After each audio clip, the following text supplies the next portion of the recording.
A girl of 17 stood at the edge of a frozen road and watched the only home she had ever known close its door behind her.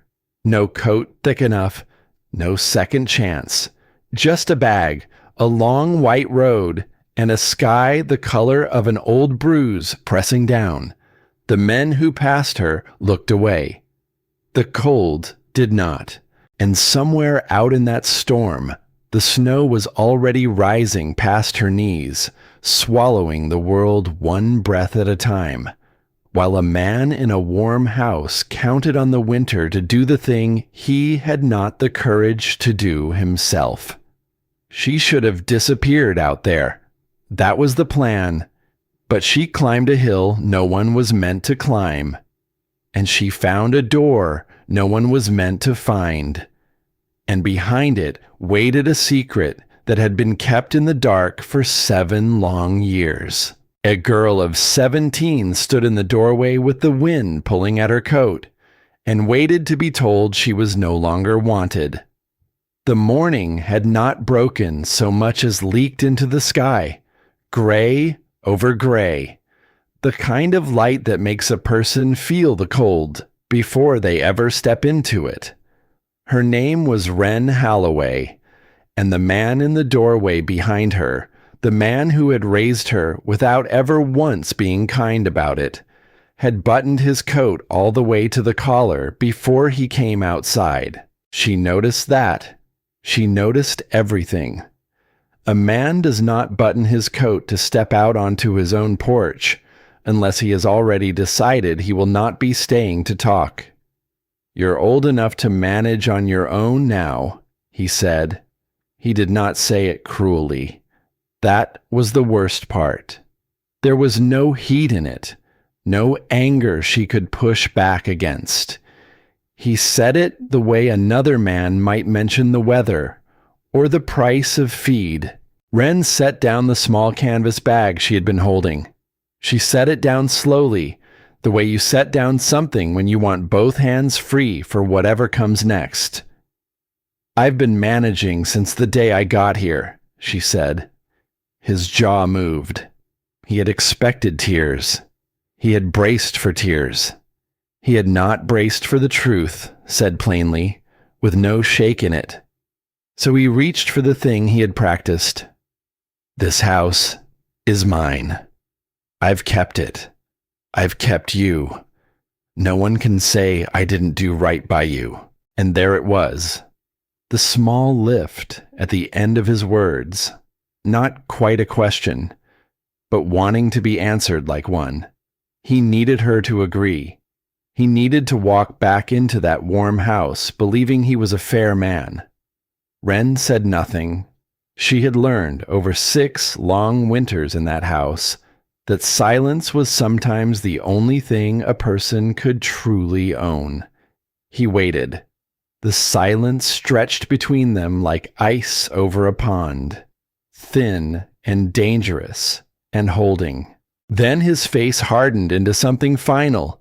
He went back inside, and he came out a moment later with a bundle which he set on the porch step rather than placing in her hands. "Bread, a blanket, your father's knife," he said. "Town's 12 miles.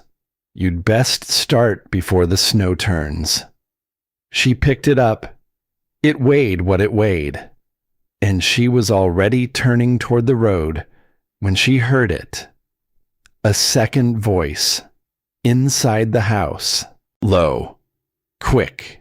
A man's voice, speaking from somewhere near the back of the hall.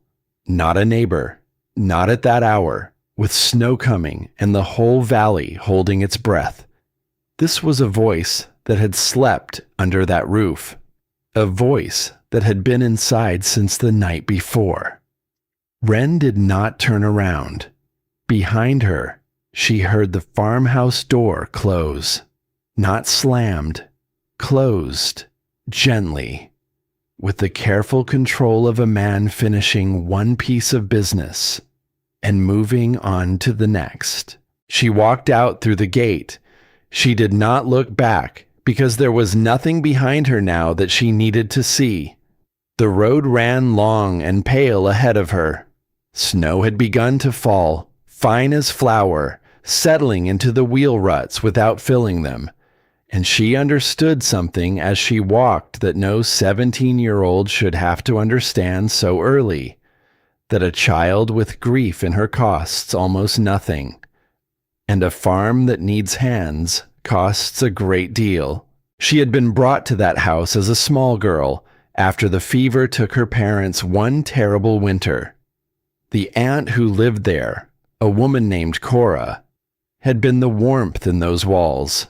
Cora taught her which herbs grew on the north slope, how to read a storm by the way the clouds stacked over the western ridge, how to sit beside another person in the evening and say nothing, and have it feel like love. But Cora had been gone since the summer, and by autumn, the man of the house had started looking at Wren the way a man looks at a tool that has outlived its use. She had seen this coming for weeks. She had seen him writing letters at the kitchen table, counting coins that didn't add up. She had stayed because there was nowhere to go. And now, there was a road. She walked because walking was warmth. That was not a feeling. That was a fact. The body burns its own fuel to keep the blood moving, and the moment you stop, the cold begins to win. Cora had taught her that too. By the time the sun should have been high, the snow had thickened. The hills to the east faded to gray shapes. The hills to the west vanished altogether. Her left boot had let in a thin seam of water she could feel with every step, and then, from behind her, came the low growl of an engine. A sheriff's vehicle moving slow through the softening road. She stepped to the side without being asked. The man behind the wheel was Deputy Boyd Marsh, a heavy man with a face that had spent its years outdoors and showed every one of them. He rolled to a stop beside her. He looked at the bag on her back. He looked at the road ahead, where it disappeared into white. He looked at the sky, the color of an old bruise. She waited for the question any decent person would ask. "Where are you going?" "Get in. You'll freeze out here." What he said was, "Road's going to get ugly before dark." And then he drove on. Wren stood at the edge of the road and watched his taillights bleed away into the gray. She did not feel what she expected to feel. She did not feel despair. What rose in her instead was a cold and quiet clarity. She was alone. Not just abandoned in this one moment, but alone in the older sense, the permanent sense, the sense that meant no one in this valley was going to make a single decision on her behalf. That was not the worst thing to understand. The worst thing would have been to understand it too late. So she left the road. She had been watching the western hills for a while now, the way Cora had taught her to watch land. The tree line there was thick, which meant the wind would break against it. The slope ran the right way, which meant any hollow would sit on the sheltered side. The climb was harder than it looked. The snow had drifted between the rocks, hiding holes that swallowed her boot to the knee. She fell once and caught herself on her bruised palms. She got up. She kept climbing. The light was going wrong, flattening, losing its direction, the way it does when the whole sky becomes one gray ceiling. She was scanning for anything: a fallen tree, a rock shelf, a wall of brush thick enough to cut the wind. And then she saw the door. Her first thought was that it was a shadow, a trick of the flat light against the hillside. But shadows do not have hinges. It was wood, old wood, gone silver with age, set back beneath a curve of earth that arched above it, too smoothly, too deliberately. A natural hill does not meet a flat door at that exact angle. Someone had built this, and then let the earth grow back over it, so the world would forget it was ever there. She knelt and began to clear the snow from the base with her bare hands, and that was when she felt it. Not the door, the ground. The snow in front of the door was flat in a way the snow around it was not. Not flat from settling, flat from being worked. The particular smoothness of ground that has been cleared with a tool, a shovel, or a board, by a steady hand. It had not been cleared today, but it had not been cleared long ago either. Someone had stood in this exact spot within the last few days. Someone had brushed the snow from a hidden door on a forgotten hill and then gone away again. Wren went very still. She listened to the wind and the snow and the great white nothing of the hillside. And somewhere in that silence, a single thought took shape and would not leave her. She was not the first person to come looking for this place, and whoever had come before her was coming back. The wind made the decision for her. It came off the hillside in one long, searching gust, found the narrow gap at the edge of the door, and laid a blade of cold against the back of her neck, against her wet feet, against the bare skin of her wrists, where her sleeves had ridden up during the climb. The cold did not threaten her. It did not have to. It simply reminded her, the way winter reminds everyone in the end, of exactly what it intended to do if she stood out there much longer. So Wren Holloway put her shoulder to the old wood and pushed. Nothing at first. Then a groan, deep in the timber. Then a shudder. And then the door swung inward on hinges that complained the whole way. And the great roar of the storm fell off behind her, like a hand lifting from her shoulders. She stepped down into the dark. There were stairs beneath her boots, stone steps, rough at the edges, but worn smooth in the very center. The way stone wears only when feet have crossed it again and again, season after season, for longer than a young girl has been alive. She pulled the door shut behind her, and the howl of the wind dropped to something distant, something muffled, the way you hear a voice through a thick wall, present, but with all its teeth pulled out. The air down here was different. Not the frozen nothing of the world above. This was still air, old air, the kind of air that gathers in a place the sky cannot reach, sitting in one space long enough to take on the cool, even temper of the earth around it. Cool, but not the killing cold. Breathable, in a way that outdoor winter air stops being, past a certain point. She struck a match, and the small flame, trembling, showed her something she had not let herself hope for since the moment that farmhouse door had closed behind her. A room, not a hole, not an animal's den, not a place to die. A room. The walls were stone, fitted together without mortar in the lower courses, then mortared higher up, where they curved and rose into an arched ceiling braced with heavy, dark beams. Old beams, but set by hands that understood weight. That understood what a winter could pile onto the back of a hill, and what the earth beneath would be asked to carry. Along the far wall, shelves from the floor to the ceiling, cut to follow the very curve of the stone rather than nailed against it. And on those shelves, jars. Dozens of them, sealed with wax, their contents resting dark and patient behind the glass. Beside the jars, cloth sacks, tied at the neck. Beneath them, wooden crates, stacked high, their sides marked in faded chalk.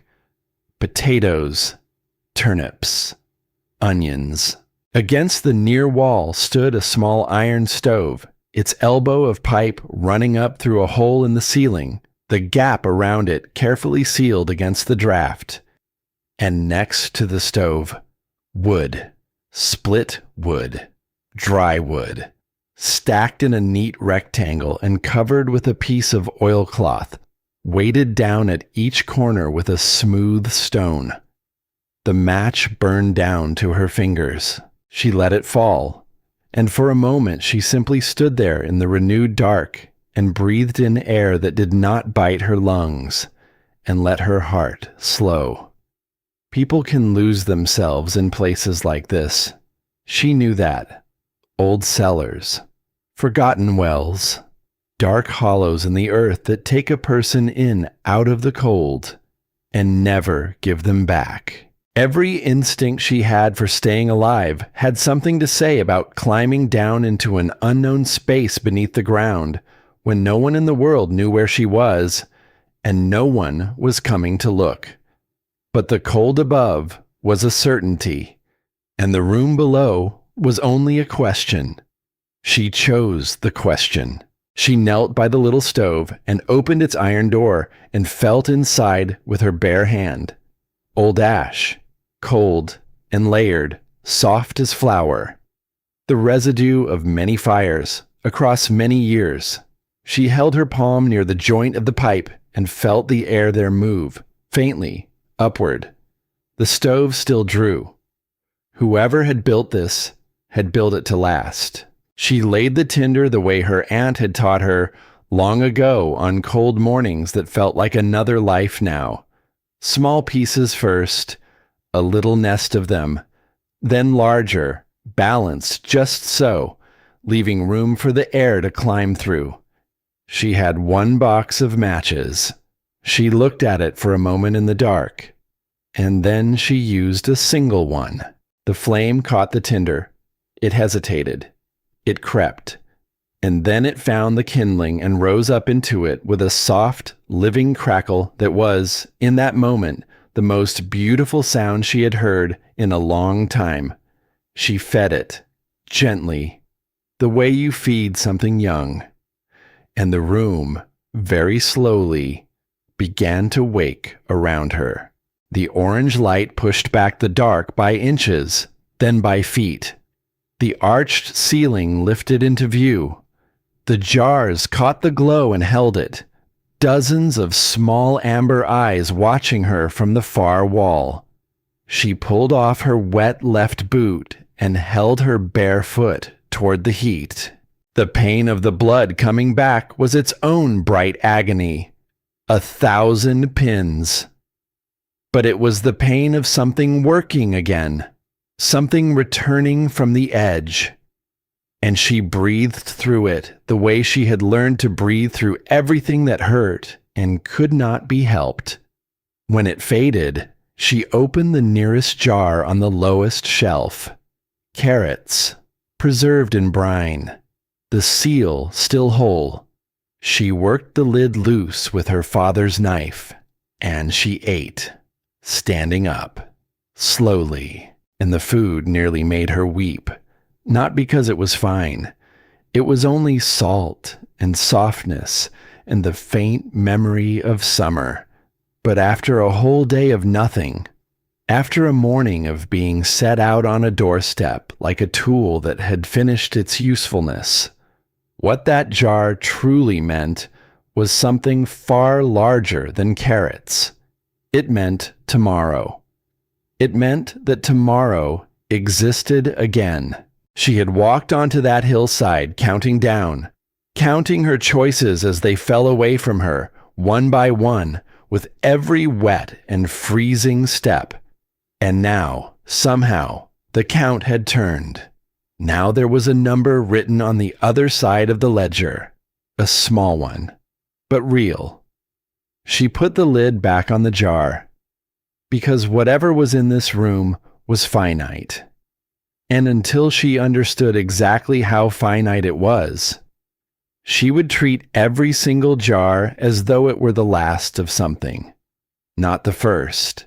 And that was when her eyes found the table, a small wooden table set close beside the stove, and on it, alone, a single tin cup. She crossed to it and picked it up and tilted it toward the firelight. Inside was a dark residue, not the faded, even stain of something long abandoned, not the dull patina of years. This was the uneven film of something used. Recently, coffee. Grounds not yet fully dried. And not dried the way a thing dries over years. Not even over months. Over days. Wren Holloway went very still. She set the cup back down, exactly where it had been, to the inch. She could not have said why that felt so important, but it did. And she looked at the room again, with new eyes. The dry wood by the stove was the wood of many seasons, gathered slowly and patiently over time, but the oilcloth covering it had been handled recently. One of the waiting stones sat slightly askew, knocked half an inch out of its place. On the back shelf there was a gap, a space where a jar had been taken down, and then returned, but not quite to the same spot. The ring of clean dust where it had stood did not perfectly match the jar now sitting there. Someone had been in this room, not the man who built it long ago, someone after him, someone within the last handful of days. And whoever it was coming back. Wren let that knowledge settle into her, the way the warmth was settling into her cold feet. Slowly, without panic, because panic was a luxury, and she had never been able to afford it. She did the only thing a person can do with a fear she cannot yet solve. She set it down beside the stove where she could keep one eye on it, and she went looking for whatever else this room had to tell her. She found it beneath the bunk. There was a bunk against the back wall, built low to the ground, with 2 folded blankets resting on top of it, and tucked underneath, wrapped in a square of cloth and tied with a length of twine, was a box, about the size of a large book. The cloth around it was not dusty. That was the first thing she noticed. Everything else in this room wore its years in a fine gray coat of dust. This cloth did not. It had been touched, handled, recently. She untied the twine. Inside was a journal. She opened the cover near the stove, and there, in a careful, slanted hand, was a name, Eli Marrow. She began to turn the pages. The entries were not what she had expected. There was no poetry in them, no long, searching thoughts. They were the record of a man who measured his entire world in things that could be counted, and who seemed to trust very little that could not. Temperature at dawn. Temperature at dusk. Wood remaining, written in days. Potato count by the week. Lamp oil by the month. Every number had a job to do, but here and there, between the columns, the man had allowed himself a single sentence. And those sentences made her sit down on the edge of the bunk. She read one. Built this shelter after the hard freeze. The ground stays steadier than the sky. Most folks die in winter because they wait too long to get ready. She read another. Set the ceiling beams to carry twice the snow they should ever see. If they ever fail, it will not be the winter's doing. And then she read a third. And the third one she had to read twice. My family is long gone now, and still the work goes on. That is what being ready is for. Wren lowered the book to her lap. A man had lost everyone he loved. And instead of lying down in the dark with his grief, he had picked up a tool.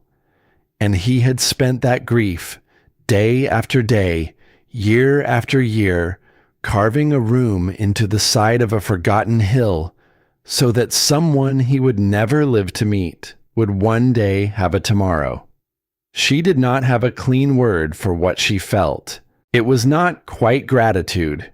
It was closer to recognition, the strange, quiet ache of meeting a stranger, and somehow already knowing the shape of them.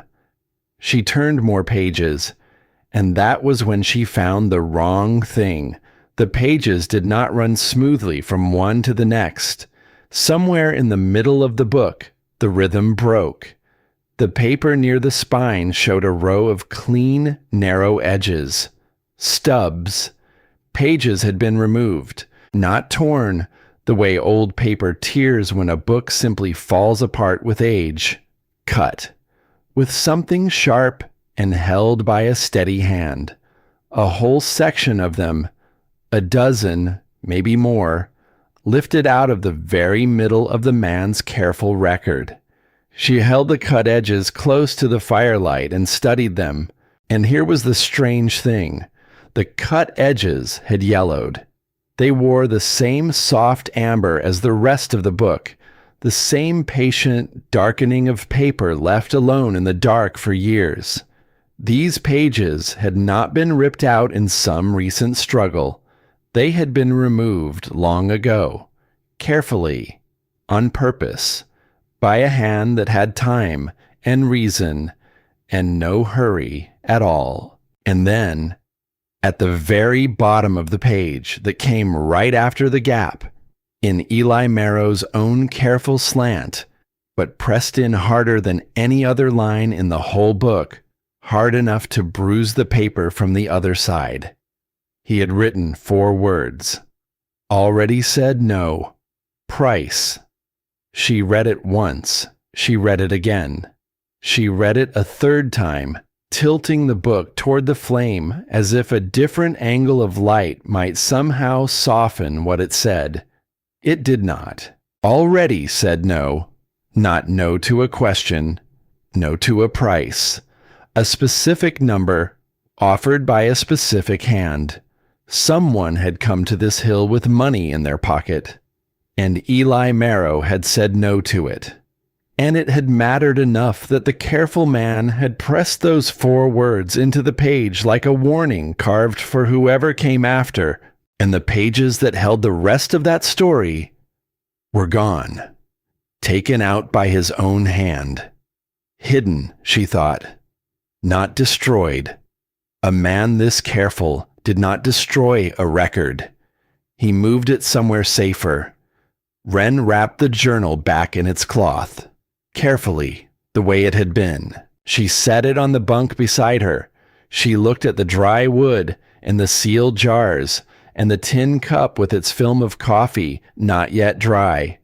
And she understood that she had walked out of one quiet house full of secrets that morning and climbed straight down into another.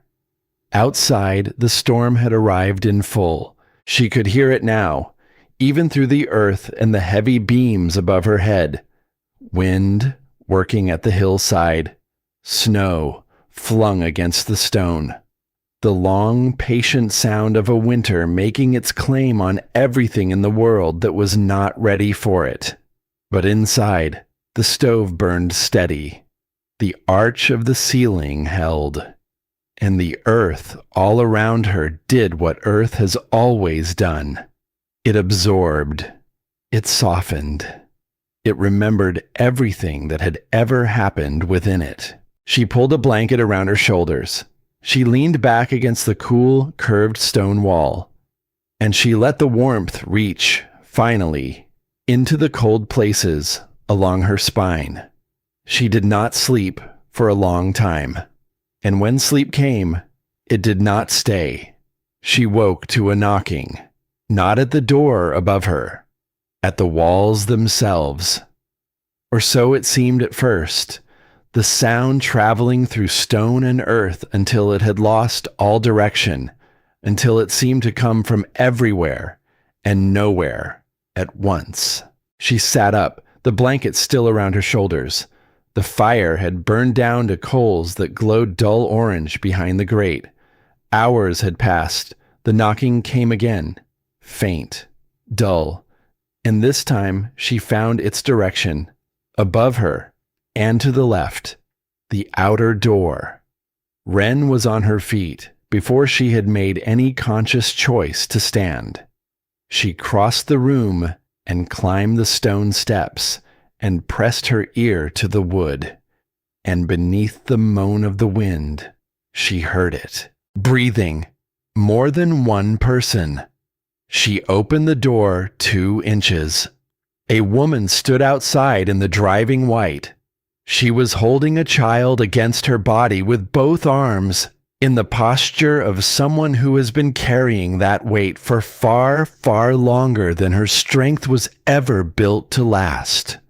The boy's head lay slack against her shoulder, and even in that gray and failing light, his lips were the wrong color.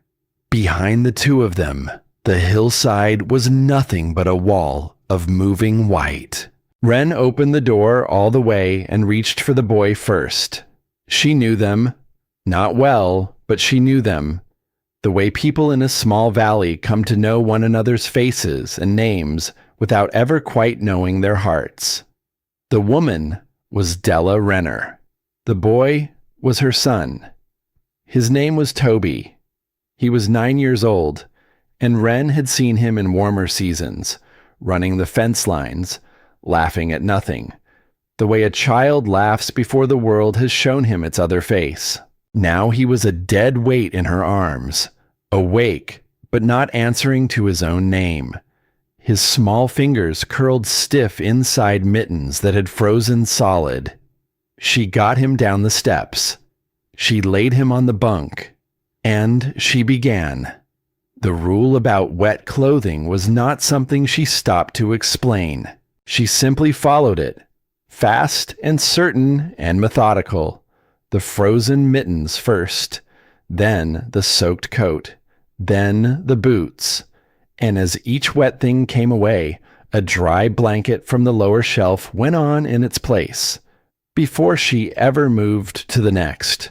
Della stood at the foot of the steps and watched, not helpless, just understanding, in the bone-deep way that exhausted people come to understand things, that the one who knew this strange room should be the one to work it. Wren set water on the stove to warm, not hot, warm, the temperature of a creek in late summer, because a body that has come in from a cold like that does not need a shock. It needs a slow and patient return, a hand reaching down into the dark rather than a fist.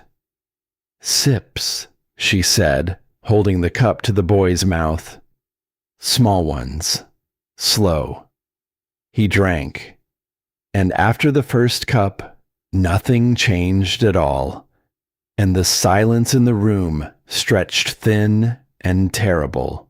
But after the second cup, the blue in his lips began, at last, to move, backward, away from the cold, towards something that looked, once more, like a living color. Della Renner sat down hard on a crate beside the stove and put her face into her 2 hands. She was not crying. It was the posture of someone who has spent every last thing she had to give and has just been told, for the first time in hours, that she is finally allowed to set it down. After a while, she lifted her head, and she looked at Wren. She looked at her the way people look when they are seeing something they should have seen much earlier, when they are recalculating, quietly, painfully, around the cost of their own delay. "You're the Holloway girl," Della said. "His niece?" "I was," said Wren. She was feeding small pieces of wood into the stove, controlled, careful, watching the boy's color, not the woman's face, and the silence that followed had a real weight to it. Della Renner was not a cruel woman. Wren knew that, without needing to turn it over in her mind. She was a woman of the valley who had heard, the way people always hear such things, that a man had set his young niece out on the road before a storm. And she had thought, the way people think about troubles that are not their own, that it was a shame, a genuine shame. And then she had gone back to her own fire, her own child, her own preparations. The whole valley had been full of people who did exactly that. Their silence had not been hatred. It had been the smaller, more ordinary cowardice, the quiet kind, the kind that whispers to a person that other people's arrangements are simply not their business, and lets them sleep at night. "I should have come to you," Della said. Her voice was very thin. "Before. I should have said something to him, or come and found you myself. I knew. And I should have." Wren held out the empty cup. "Toby needs more water," she said. "Can you hold this for me while I fill it?" And she placed the cup into the woman's hands. She gave her something to do. That was the only forgiveness Wren had to offer in that moment. But she meant it. Truly, she did. She put the cup into Della's open hands, and Della held it as though it were something precious, and the boy drank from it. And the moment passed into something that both of them could go on living inside. The boy would be all right. Wren knew the signs of a cold that had gone too far. And this had not gone that far. He would sleep now. He would wake hungry. And in a day or two, he would be embarrassed about the crying he had done on the long way up the hill, the way 9-year-old boys are embarrassed about such things. He slept, and outside, the storm did not slow. If anything, it leaned harder against the hill, like something that had looked down and decided this small place was worth the trouble of taking. They came after that, in ones and in twos. They came following the thin gray thread of smoke that rose from the stovepipe, the very same way that Della had, drawn out of the blind white toward the only sign of warmth on the whole western face of the hill. And every single time the outer door opened, it brought the cold down those stone steps like something with a body and a will of its own. A presence that began, the very instant it arrived, to test the warmth that the little stove had so patiently built. So Wren learned a new kind of arithmetic. Not the arithmetic of one girl against one winter. The arithmetic of many people in one small closed room against a finite stack of wood and a finite wall of jars. Two brothers came together, the Coyle brothers, big men, both of them, who had to duck their heads beneath the ceiling beams, and who stood for a long moment looking at the loaded shelves with an expression that mixed plain relief with something else, something hungrier, something harder to name and harder to trust. An older woman she did not know well came next, a Mrs. Aldous from the far north end of the valley. She arrived carrying a cloth bundle of her own preserves, and she set them on the shelf without anyone asking her to, which told Wren a great deal about the kind of woman she was. And an old man named Purvis came last in that first wave, smelling of pipe smoke, moving slow and stiff on a bad hip. He lowered himself onto a crate near the back with the patient, careful grace of a man who has long since made his peace with the parts of his body that no longer do as they are told. Wren rationed the food. She did it out in the open. She did not hide it, and she did not apologize for it. She explained it once, plainly, how much there was, against how many they had now become, against how many days a storm like this one might choose to last. Nobody argued. The Coyle brothers looked for a moment as though they wanted to, but wanting is not the same as doing, and they did not do it. And then the door opened one more time, and a different kind of cold came down the steps. The woman who descended into the room moved as though she had spent her whole life being the most important person in every room she had ever entered. She was perhaps 50 years of age.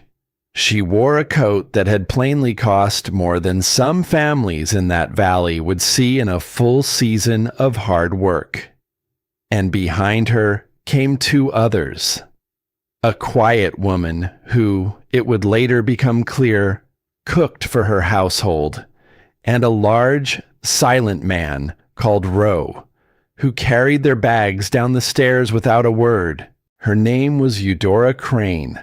She reached the bottom of the steps. She looked around the low stone room, and across her face passed the unmistakable expression of a person adjusting their every expectation downward in real time. "The old gantry place has a proper cellar," she said, to no one in particular. "I should have gone there instead." "The gantry place is 4 miles east," Wren said without looking up from the stove. "Through that." Eudora Crane turned her head and looked at her, fully, for the first time. "And who, exactly, are you?" "Wren." A pause. "The Holloway girl." The look that crossed Eudora Crane's face then was a very particular look. It was the look of a woman recalculating, in an instant, exactly where the authorities sat in a room. She was not at all used to spaces where the person plainly in charge was a girl of 17, wearing a worn coat with a patched left elbow. But she was a practical woman. People who have run large households and money and other people for a great many years, they learn to be practical, whatever else they may also be. She understood the room quickly enough. "The bunk," she said, with a small nod toward it. "Is for the boy," said Wren. "He came in nearly frozen through. There are blankets along the back shelf, and the floor near the stove holds the heat the longest, overnight." Eudora Crane held the look a moment longer than was comfortable. Then, slowly, she turned and looked around at the other faces in the room. The Coyle brothers, Mrs. Aldous, old Purvis on his crate, Della with one hand resting on her sleeping son's shoulder, every one of them watching, without ever quite appearing to watch. "The floor near the stove," Eudora Crane said. "Yes." Another long moment, and then the woman in the fine coat walked to the spot Wren had named. She knelt down, and she began to arrange her blanket upon the stone with the precise, deliberate movements of someone who has decided to do a thing, and will, from this moment forward, do it correctly. The large, quiet man, Roe, set his own blanket down beside hers, without being told. The cook settled in on the other side of him, and the room adjusted itself around the three of them, the way a room always adjusts when a thing has at last been settled. Wren added a single small piece of wood to the stove. She looked at the shelves, and she did the math again, in the quiet of her own mind. So many people now, and the storm not yet even at its worst. And in that quiet, with the wind pressing in vain against the hill above them, and a dozen strangers breathing slow in the warm dark, her eyes drifted back once more to one small thing, the tin cup, with its thin film of coffee, not yet dry. Someone had sat in this very room only days ago, had poured themselves something warm, had looked at these same amber-eyed shelves. Someone who knew exactly what was kept here. Someone who had not taken a single thing. Someone, she was now entirely certain, who would be coming back down those stairs. And as the fire settled into its low orange breathing, Wren Holloway pulled her blanket a little tighter around her shoulders and watched the dark mouth of the stairway that led up to the storm. And she waited to learn who. The storm did not end. It only changed its mind about how to win. By the second day beneath the hill, the room had found a rhythm, the strange, close rhythm of strangers learning to share the same air. One person slept while another sat watch by the stove. A pot of thin broth moved from hand to hand, never quite empty, never quite full. And the boy, Toby, awake now and pink in the cheeks, sat wrapped in a blanket on the bunk and watched it all with the wide, solemn eyes of a child who has been somewhere very cold and has come back from it. And Wren kept the wood. That was how she thought of it now. Not the food, though she kept that too. The wood, because the wood was the line between this warm stone room and the white death that pressed against the door. Every split log was a measure of time, an hour, a life. And she guarded that line with a care that no one in the valley would ever have believed of the quiet Holloway girl in the patched coat. She slept little. She watched the damper. She watched the door. And she watched the faces, because a room full of frightened people is its own kind of weather. It has fronts that move through it, pressures that build, and a person who means to keep everyone alive has to learn to read that weather, the same way she had learned to read the sky. So when the door opened on the morning of the second day, and a different kind of man came down the steps, Wren felt the room change before he ever said a word. He was old, 60 perhaps, more. Broad through the shoulders in a way the years had not yet stolen from him. He had a white beard, kept short and neat, and eyes that had spent a great many years watching people from the front of a room, and had learned in all that time exactly how to hold one. He stopped at the bottom of the stairs, and he looked at the dozen souls gathered in the warm stone dark, and for a long, full minute, he said nothing at all. He was taking the measure of it, of all of it. "Remarkable," he said at last, softly, almost to himself. "Who could have built such a place?" "A man named Eli Marrow," Wren said. "He's been gone a long time." His name was Asa Tillman, and in the valley, people listened when he spoke. They had listened to him for longer than Wren had been alive. There was a weight to him, an ease, the unhurried confidence of a man who has never once had to wonder whether a room would turn to hear him. He moved through the space slowly. He touched the mortar at one of the joints and gave a small, involuntary nod. The nod of a man confirming a quality he had only suspected. He looked up at the ceiling beams, dark and heavy above them. He looked at the way the shelves had been cut into the living stone rather than hung against its face. He picked up the journal from where it rested on the back shelf. Wren watched him do it. She did not stop him, but she watched. He opened the cover. He read the first page, and he set the book back down, carefully, with something that looked very nearly like respect. Then he turned to her, with a particular kind of attention that comes from a man long accustomed to being heard.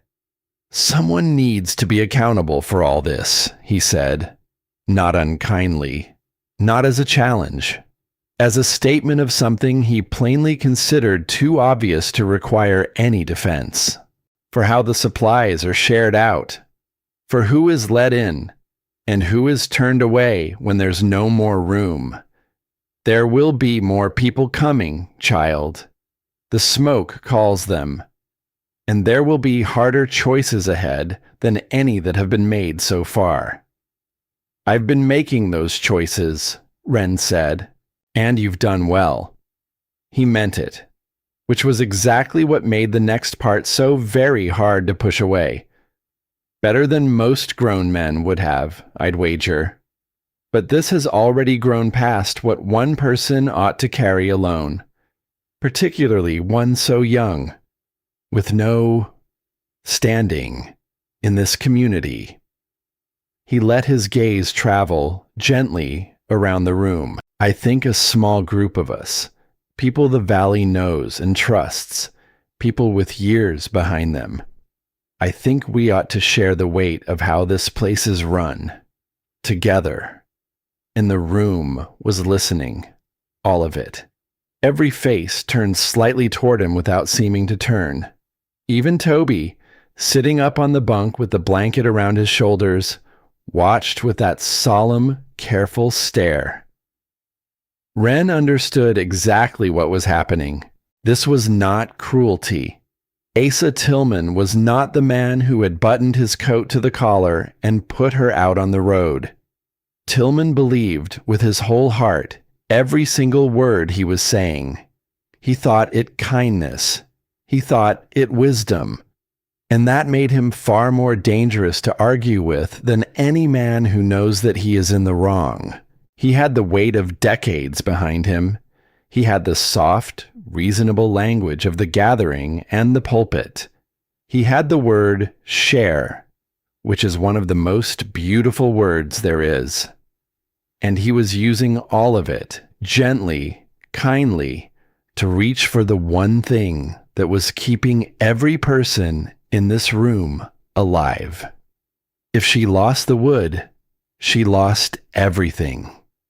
And she would lose it slowly and reasonably and with a smile to a man who would never once believe he had taken it from her. So Ren set down the wood she had been holding. She set it down because she needed both hands free for what came next, and because she had learned long ago that you do not hold a sharp thing during a conversation that cuts. And then she asked him a question. Reverend Tillman, she said, do you know why the stovepipe doesn't ice over at the joint where it passes up through the ceiling? He blinked. I don't see what that has to do with... Do you know how long the grain in the back alcove stays good? She did not wait for him. And what shortens it? Damp shortens it. Do you know how to tell by the feel of the sack alone whether the damp has gotten in? The room had gone quiet.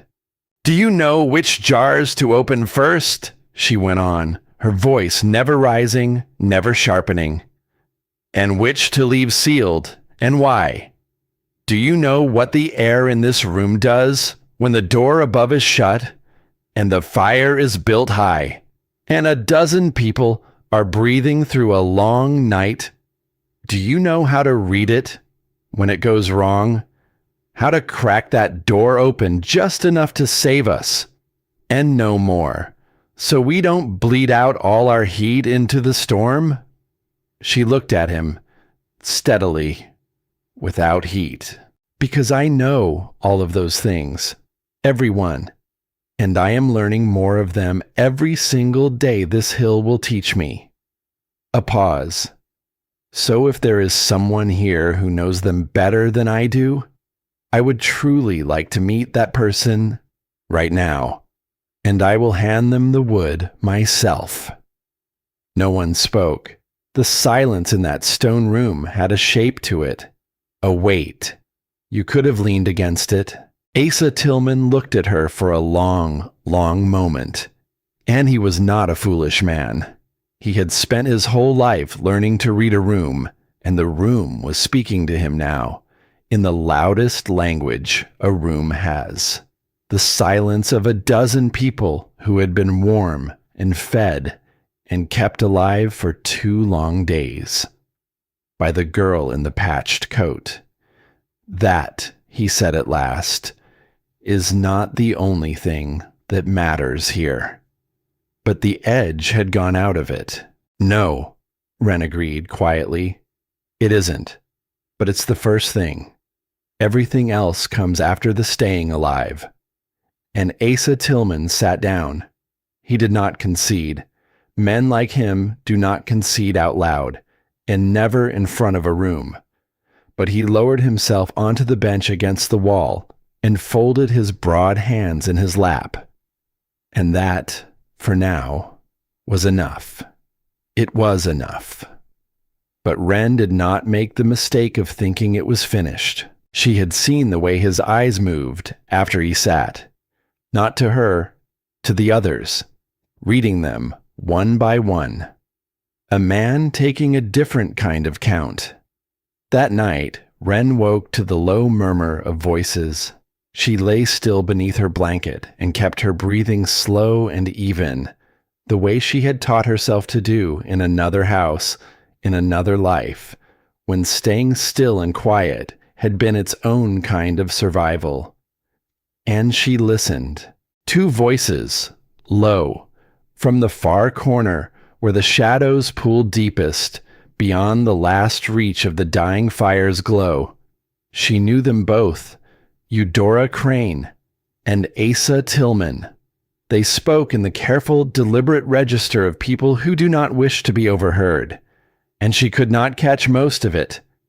The words were buried beneath the breathing of 10 sleeping strangers, beneath the soft tick and settle of the cooling stove. But she caught one word. Her uncle's name. Amos. It moved through the dark like a cold draft finding the back of her neck. She did not flinch. She did not move at all. And then, a sentence or 2 later, a phrase rose just clear enough out of the murmur to reach her where she lay. If we help him with the claim, he said he would see us. And then it dropped again, beneath the breathing, beneath the fire. Wren kept her eyes fixed on the dark curve of the ceiling above her. She did not feel surprise. That was the strange thing. She felt something colder and quieter than surprise, the feeling of a suspicion turning over, in the dark, and showing its other face. Because here was the shape of it now. A man in the valley wanted this hill. He had wanted it for a long time, and he had a claim he was pushing. A claim that would be much easier to win if a certain quiet girl who had grown up on the land beside it were simply gone. And now, here in this very room, in the dark, 2 of the most respected people in the whole valley were weighing whether to help him. For something.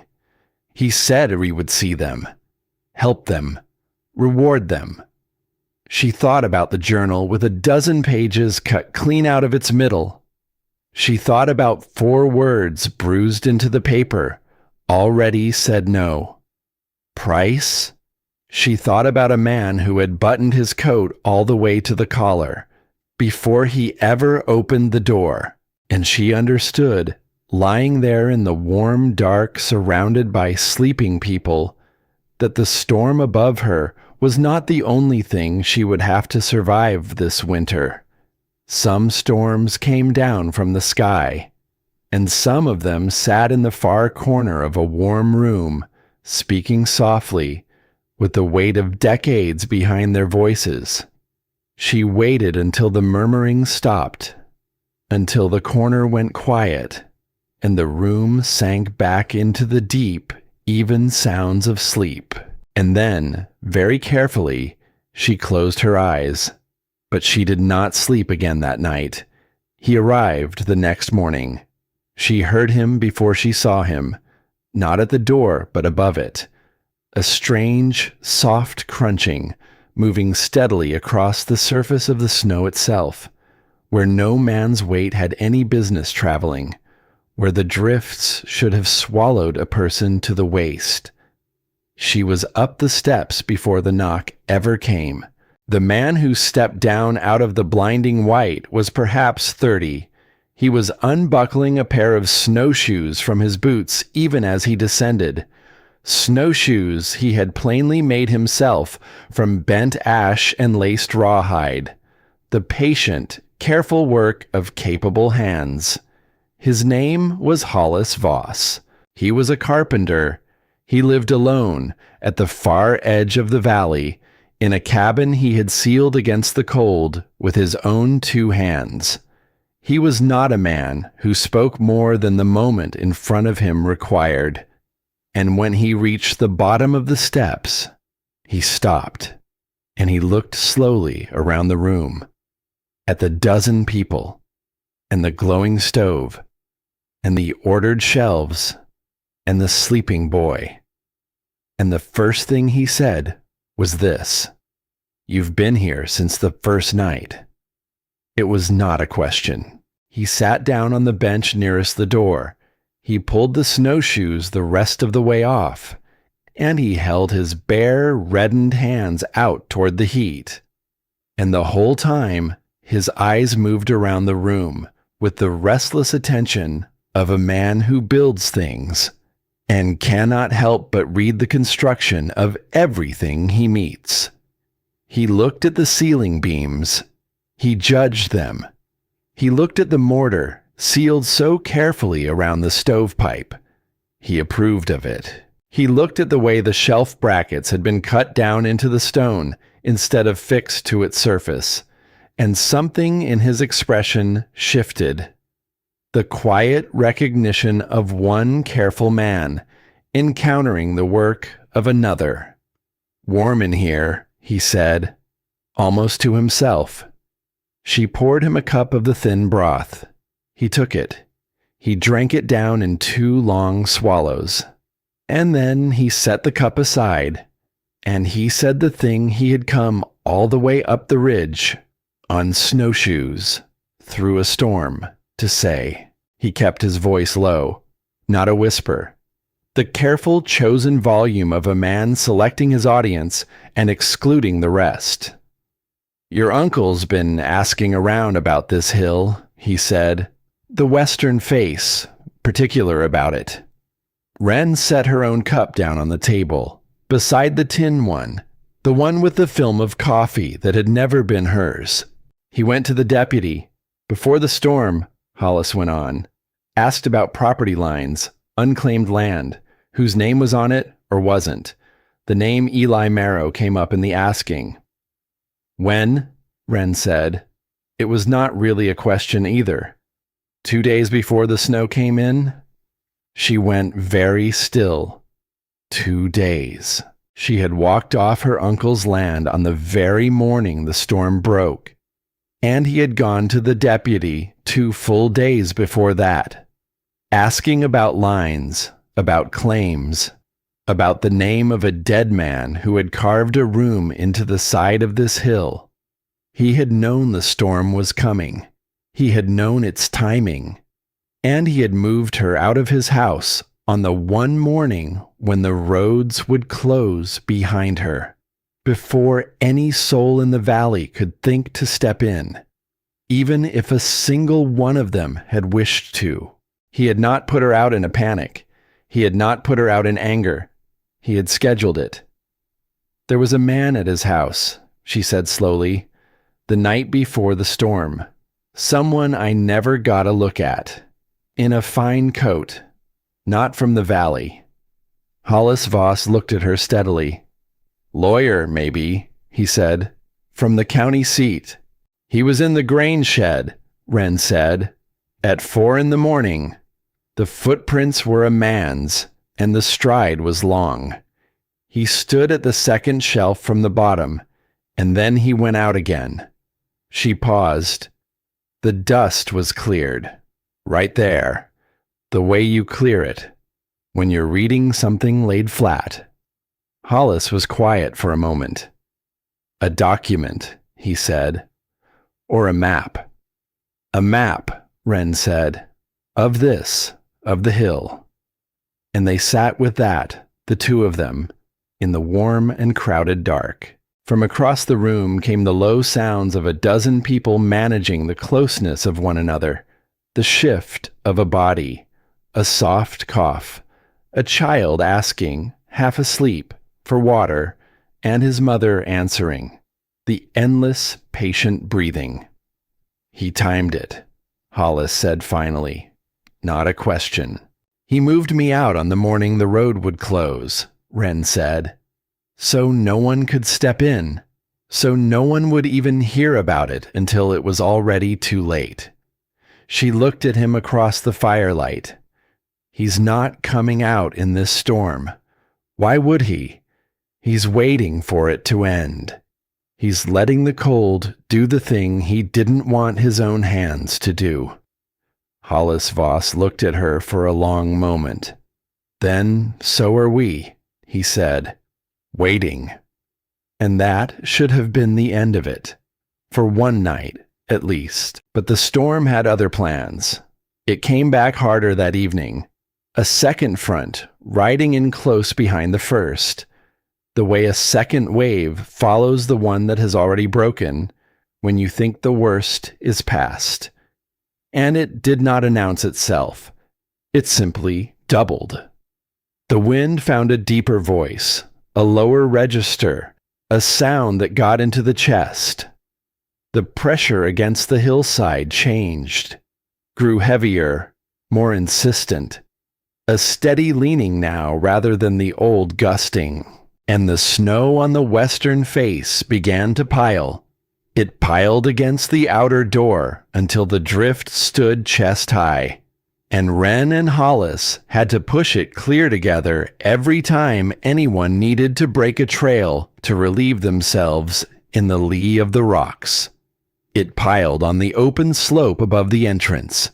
And it piled, though no one inside could see it happening, on the long, low ridge of earth that arched above the room, above the beams, above the one place the builder had told them, in his careful columns, would carry twice the snow it should ever have to see.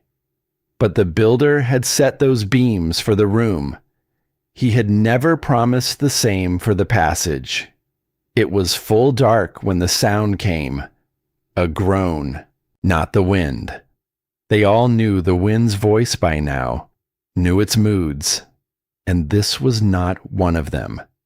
This came from above them, and from within the stone itself. A long, low, splitting complaint, deep in the old timber of the entry passage, where the carved earth met the open weather. Every head in the room came up at once. Wren was on her feet before the second groan finished. "Move," she said. One word, quiet and hard as a struck nail. Everyone away from the steps, back wall, now. They moved. Whatever else they did or did not believe about the girl in the patched coat, after 2 days, they moved when she used that voice. And the entry passage came down. Not the room. The room's beams held, just as the dead man had promised they would. It was the lower passage, near the foot of the stairs, where the older timber met the freshly disturbed snow of the trail they had been clearing and re-clearing for days.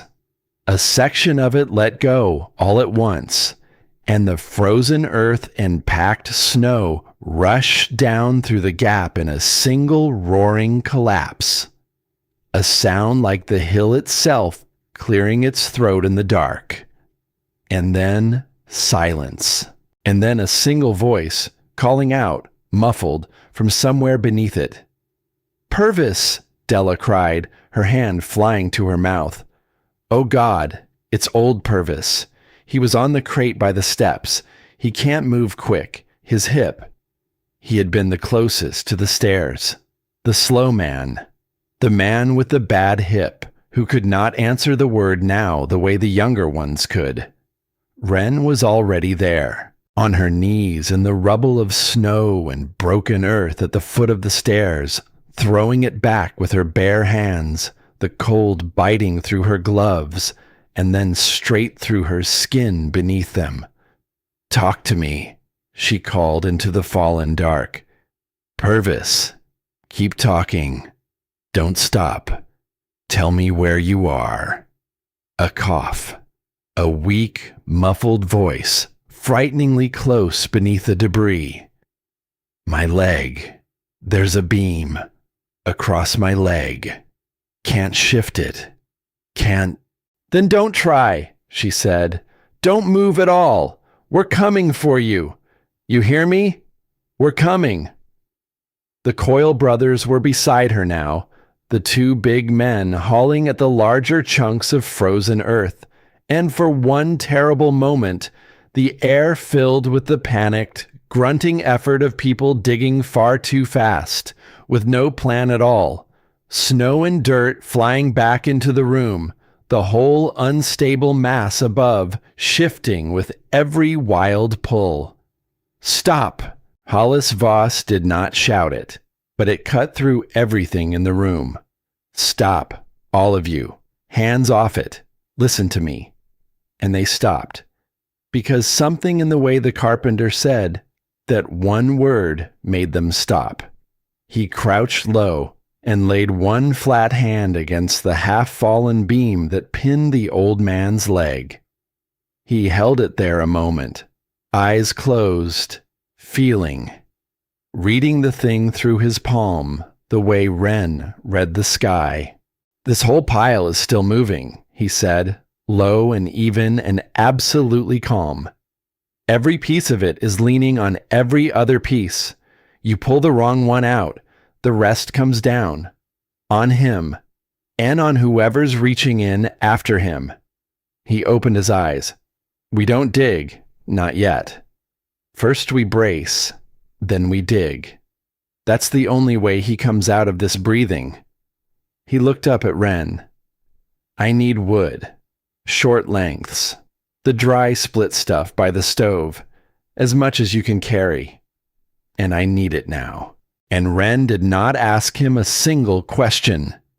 She was at the woodpile before he finished speaking, throwing back the oilcloth she had weighted down so carefully, gathering the split lengths into her arms, the very wood she had guarded for 2 days, like the line between the living and the dead. The line she had refused again and again to let anyone spend carelessly. She brought it to him in armfuls, and she did not count it. And the carpenter went to work in the broken dark. He wedged the short lengths upward, one by one, building a small frame of dry wood beneath the groaning weight, a structure he could not have explained to any of them, because his hands knew it in a way that ran deeper than words. He set one piece. He tested it with the heel of his hand. He set another against it at an angle so that each piece fought the next, so that the whole small frame pushed back against the hill. And slowly, slowly, the groaning of the earth above them changed. It slowed. It steadied. It held. "Now," Hollis said. "Now we dig. From the sides. Slow. Nobody. Touches. That beam." They dug. They dug with their hands, and with the flat of a board, scooping the loose earth out from the edges, working toward the trapped man from beside him instead of above him. And Wren reached into the narrow, cold space they opened up, and she found the old man's shoulder, and then his arm. And she gripped it, hard. "I've got you," she said into the dark. "You hear me, Purvis? I've got you. You are not going under this hill tonight. Not tonight, and not on my watch. So you stay with me." "I'm here, girl," came the muffled answer. Thin, but there. "I'm here." And inch by careful inch, with the carpenter's small wooden frame holding back the weight that the earth so badly wanted to give the old man's leg. They brought him out. He came free with a sharp cry. His leg was bruised, deeply, the flesh of it already darkening. But it was not broken, and he was breathing, and his eyes were open and finding faces in the firelight. And Della had a dry blanket around his shoulders before he had even fully cleared the rubble. For a long moment, no one in the room spoke at all. The shelter had a wound in its mouth now. The entry passage half choked with fallen earth, the cold air pouring down through the gap in a thin, steady, hateful stream. The storm could see them. It had reached one long finger down into their warm dark, and it had very nearly closed that finger around one of them. Wren got to her feet. She was shaking, though not from the cold. She looked at the gap. She looked at the carpenter, kneeling there in the wreckage, breathing hard, his hands torn and raw. "Can you seal it?" she asked him, "before the cold takes the whole room?" Hollis Voss looked up at the broken passage above them. He looked at the dry wood scattered now across the floor. He looked at the storm leaning in through the gap, patient and endless. "Not seal," he said. "Not tonight. The hill's not done yet. But I can brace it. Hold it. Keep it from taking any more of itself, or any more of us." He met her eyes. "If you've still got the wood to spare for it." And Wren Holloway looked at her woodpile, at the line she had guarded so fiercely, the warmth she had measured out, day by day, in hours and in lives. And she thought about a man in a fine coat, reading a map by lantern light at 4 a.m, about a name murmured low in a dark corner, about a claim and a price, and a storm that her own uncle had timed, the way another man might time the closing of a door behind him. He had counted on the hill to do his work. He had counted on the cold to do what he did not wish to do himself. "Take it," she said. "Take all of it, if that's what it needs. Wood's no good to anyone if we freeze guarding it." And as the carpenter turned and began to build, there in the broken dark, the thing that would hold the storm back one more night, Wren turned slowly and looked toward the far corner of the room, where two faces watched her over the fallen earth, Eudora Crane and Asa Tillman. They were not looking at the collapse. They were not looking at old Purvis, wrapped and shaking and alive. They were looking at her. And in that long, fire-lit moment, Wren Holloway understood something with a clarity that went all the way to the bone. The hill above her was not the only thing that had nearly come down tonight, and the most dangerous part of this long winter, the part that would not be solved with bracing, or with wood, or with a steady hand in the dark, had not even begun. The brace held. All through that long night, while the storm leaned its whole weight against the hill, the small frame of dry wood that the carpenter had wedged beneath the broken passage held the earth where it was. It groaned. It shifted once with a sound that stopped every heart in the room, but it held. And by the gray creep of morning, this cold finger that had reached down through the gap had been packed and braced and beaten back, and the room was warm again. Different, though. There was a hole in the mouth of it now, a wound, a place where the storm had very nearly taken one of them, and everyone knew it.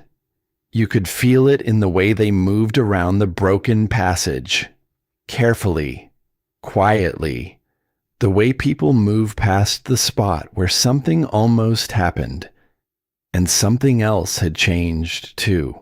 Old Purvis lay propped on the bunk, his bruised leg wrapped, alive.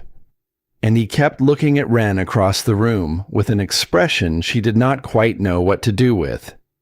It was not gratitude, exactly. It was larger than that. It was the look of a man who has decided something about another person and will not be talked out of it. The Coyle brothers, who had wanted to argue about the food, did not want to argue anymore. They had dug at the frozen earth with their bare hands beside her. They had watched her reach into a collapsed passage without a moment's hesitation, calling an old man's name into the dark. You cannot argue with someone after a thing like that. Not in the same way. The room had stopped being a dozen strangers waiting out a storm. It had become, somewhere in that broken night, something closer to a body, with parts that needed one another. Eudora Crane was the one who surprised her. The woman in the fine coat, who had come down those steps wishing aloud that she had gone somewhere better. She rose the morning after the collapse, and she crossed to the cold corner where the food was kept, and she stood looking at the shelves for a long moment. Then she turned to Wren. You count these out by hand, every day. It was not quite a question. It steals your time you need for other things. Wren said nothing. I have run a household for 30 years, Eudora Crane said. I can count a shelf. I can keep a ledger. I cannot brace a falling roof, and I cannot read this hill the way you read it. But I can do this. A pause. If you will let me. And Wren looked at her, at the patched silence between them. The jars on the bottom go first, she said. The ones with the dark wax. Then the sacks. The grain in the back alcove stays good the longest, so it waits. Don't open anything new until the open thing is gone. Eudora Crane nodded once, and she went to work. The cook joined her, and the large, quiet man, Roe, carried the heavy crates without being asked.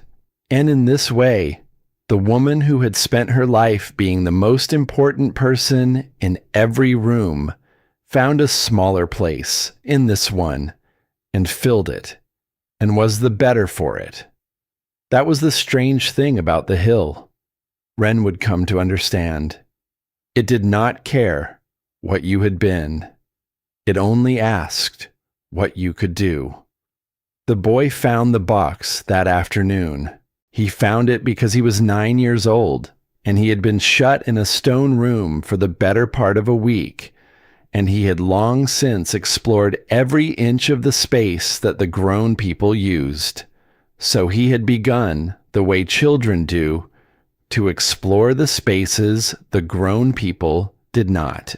The gap behind the rearmost shelf, the low passage that led to the tool alcove, and the space beneath the sleeping bunk, which sat lower to the ground than any bunk should, because the man who built it had built for warmth, not for comfort. Toby came out from under the bunk on his elbows, dragging something with both hands, and on his face was the particular shining expression of a child who knows, absolutely knows, that he has found something that matters. Wren, he said. Wren, there's a box.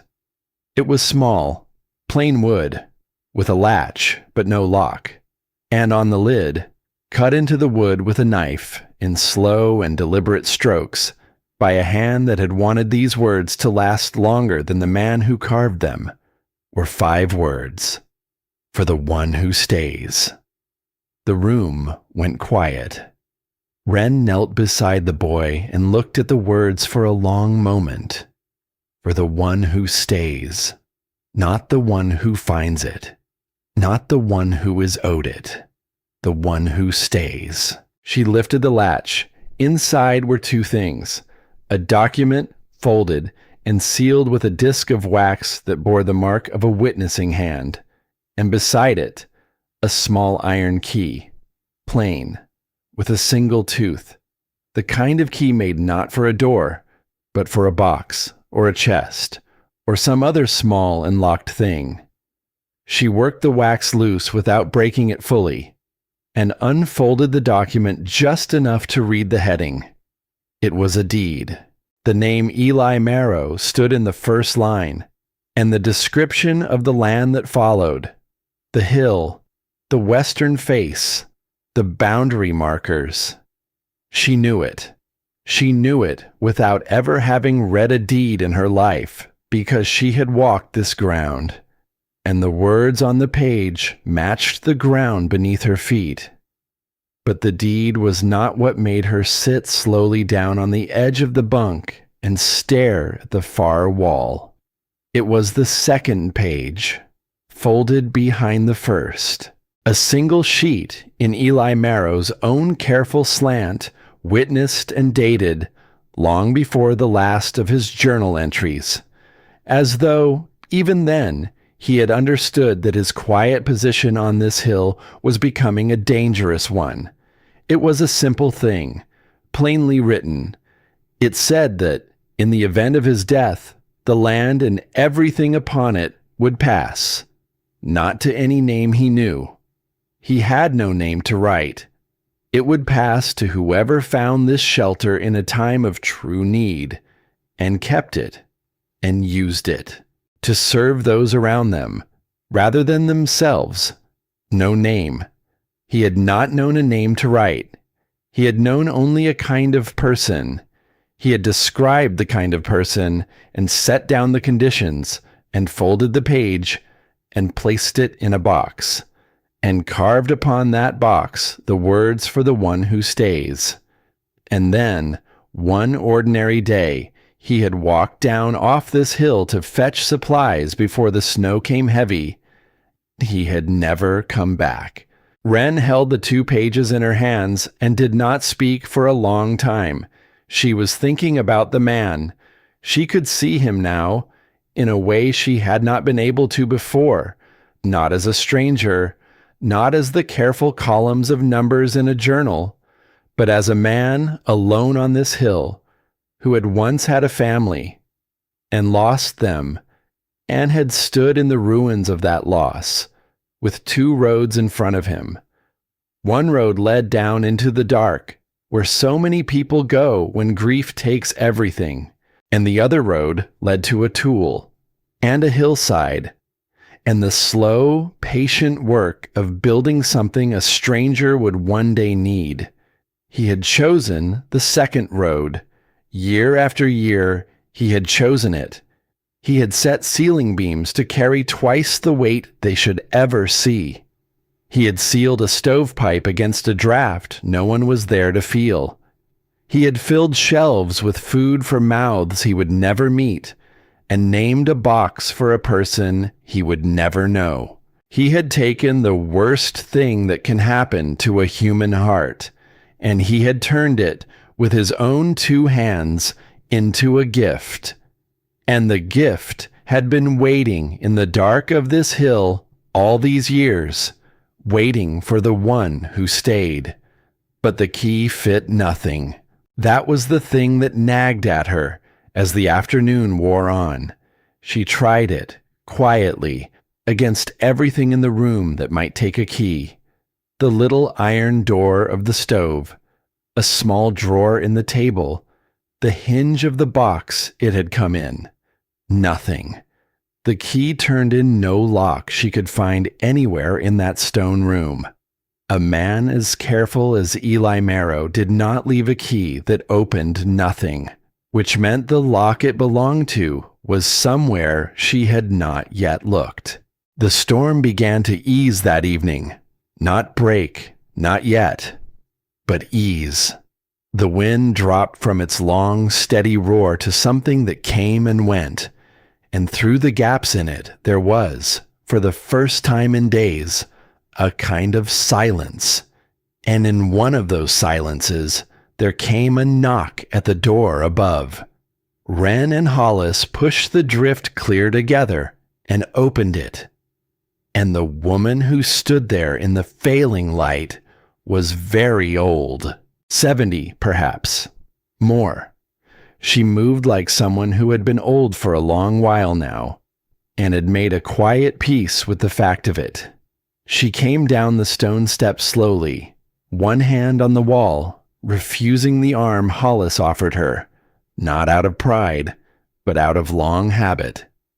And at the bottom, she stopped, and she looked around the room, with the eyes of someone who had been expecting to see it for years. "He talked about this place," she said softly, "for such a long time." She did not need to say who. Her name was Orla Pratt, and she had known Eli Marrow when the rest of the valley had only known of him. The strange man on the western hill who kept to himself and dug into the earth and did not come to town more than he had to. After his family was gone, Orla said, building this, it was how he got through the first winter. And the second. She ran one thin hand along the curved stone wall, the way you touch the arm of an old friend. Every winter, he added something to it. He told me once that the work was the point, not the having of it, the work. Wren brought her to the stove. She showed her the box. She showed her the deed and the will, and the small iron key that fit nothing in the room. Orla Pratt examined them and nodded slowly, the way a person nods when they are confirming a thing they have known somewhere in their heart for a very long time. "He came to me the last time he was in town," Orla said. "He was walking with that bad leg by then. He sat at my table, and he said a strange thing to me. He said, if a girl ever comes down off that hill asking questions, you tell her this: the important things aren't in the wood." She looked at Wren, and her old eyes were bright and clear. "He said it twice, so I'd remember it right. The important things are in the stone, not the wood. And he said, she'll know what to do with it. The one who stays always does. In the stone," Wren said slowly. She looked at the back wall, at the shelving cut into the living rock, and something in her went very still and very certain all at once. The way the air goes still before a thing that has been a long time coming finally arrives. But Orla Pratt raised one thin hand. "Not tonight, child," she said gently. "I'm tired, and so are you, though you'd never say it. Some things are better opened in the morning, when the light is kind, and the storm has had its say and gone." She lowered herself onto the bench with a long sigh. "It's waited 7 winters. It can wait one more night." So Wren let it wait. She sat by the stove that night, with the old woman dozing on the bench beside her, and the small iron key warm in her closed hand.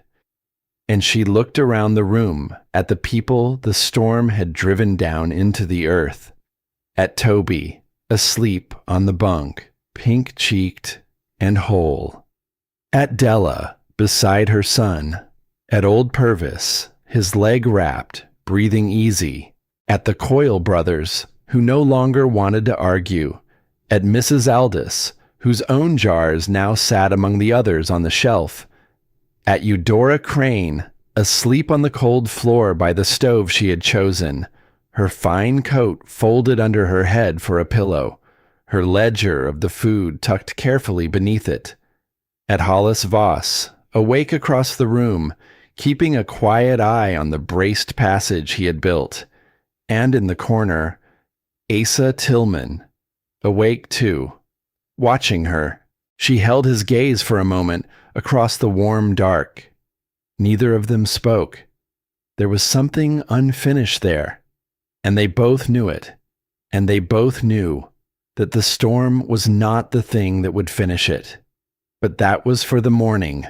Tonight, the brace held. The arch held. The earth all around them did what earth does. It absorbed, and it softened, and it remembered. And somewhere out beyond the easing storm, down in the dark of the valley, a man sat in a warm farmhouse and waited for the snow to settle his affairs for him. He had counted on the cold. He had counted on the hill. He had counted on a girl of 17 disappearing into the white, the way unwanted things are supposed to disappear. He had not counted on her finding the one place on the whole western face built by a man who had decided long ago that no one who came to this hill in need would ever be turned away. He had not counted on the one who stays. Wren Holloway closed her hand around the small iron key, and she watched the fire breathe its low orange light across the stone, and she waited for the morning, and for the wall that remembered, and for whatever Eli Marrow had hidden in it for her. Morning came gentle, the way mornings do after a hard thing has passed. The storm had spent itself in the night, not all at once. It had eased and gathered and eased again, the way the very old and the very stubborn let go of the world. But by the time the gray light found its way down through the wounded mouth of the passage, the wind had stopped its leaning, and in the silence it left behind, you could hear, for the first time in days, nothing. A vast, white, settled nothing. The people stirred. They felt it before they understood it. The thing that had been pressing on the hill for days had lifted, and the room woke into a strange, tender quiet, the quiet of survivors who had not quite let themselves believe they would survive.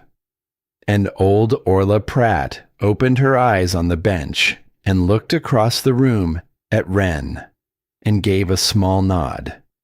It was time. "Help me up, child," she said. "Not because I can't, because it's a thing better done with two." Wren took her arm, and together they crossed to the back wall, to the shelves cut into the living stone, and the others watched without quite seeming to watch, the way they always did. "You found my cup," Orla said. Wren went still.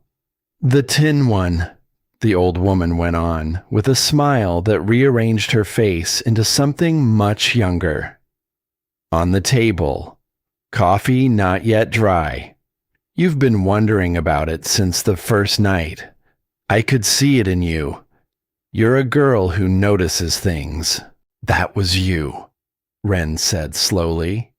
The thing she had carried like a stone in her chest since the first hour, the certainty that someone had been here, that someone was coming back, turned over in the morning light and showed its quiet, ordinary face. "Every few weeks, all these years," Orla said, "I'd come up when my knees allowed, clear the snow from the door so the wet wouldn't rot it, check the seals on the jars, air the place, sit a while." She touched the stone wall, the way you touch the hand of someone you have loved a long time. "He asked me to keep it. After he was gone. Keep it ready," he said, "for whoever comes." "You were the one who'd been here," Wren said. "I was," and the long fear lifted off her and turned to something else, not relief exactly, something warmer, the understanding that the footprints she had been bracing against all this time had been the footprints of love. "But I never touched the wall," Orla said. "That part wasn't mine to open. He was clear about that. The keeping was mine. The opening was for the one who stays." She looked at the key in Wren's hand. "You'll need that, I think." She reached behind the lowest shelf.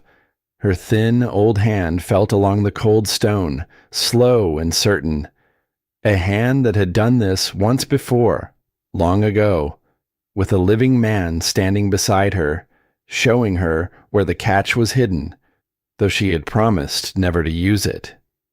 And then there was a sound, a small sound, a quiet click of a catch releasing, somewhere deep in the rock, and a section of the back wall, no wider than 2 hands, swung inward, not far, 6 inches, just enough to show that behind the shelf there was not solid earth, as anyone would have sworn there was, but another space, a hollow in the heart of the hill. And in that hollow sat a small iron strongbox, squat, heavy, with a single keyhole on its face.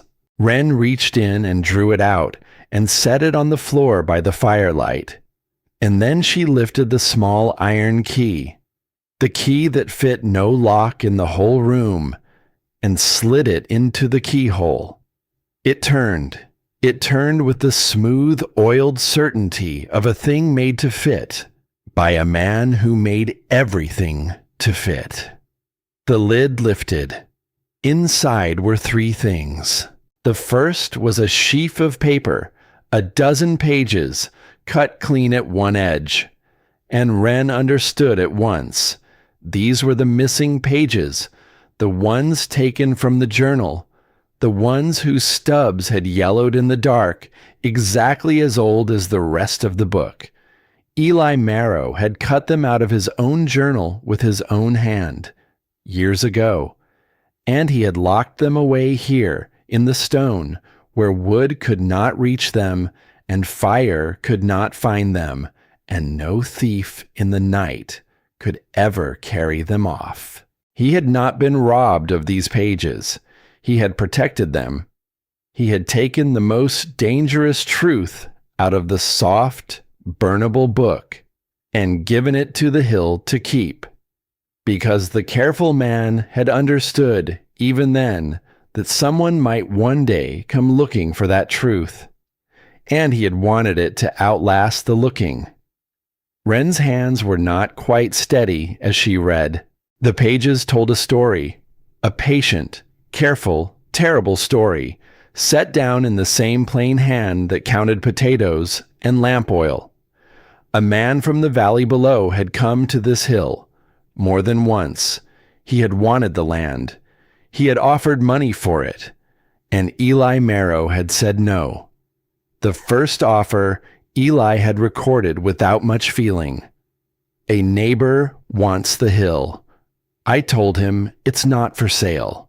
But the second offer was larger, much larger. The number Eli had written down was the kind of number that could change a man's whole life. And beneath it, in his steady hand, Eli had written, "He did not take my no well." He spoke of patience. He said a man who waits long enough gets most things in the end. He smiled when he said it.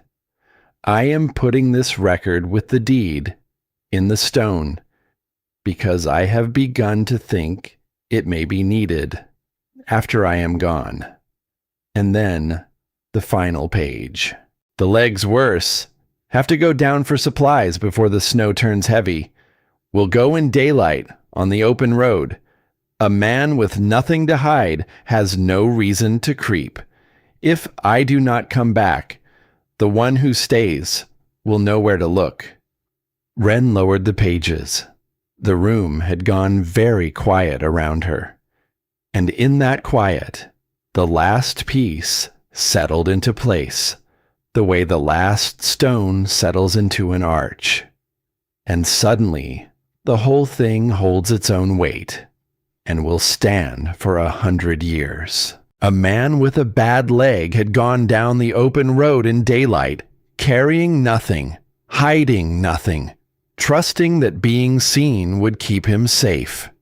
And he had never come back.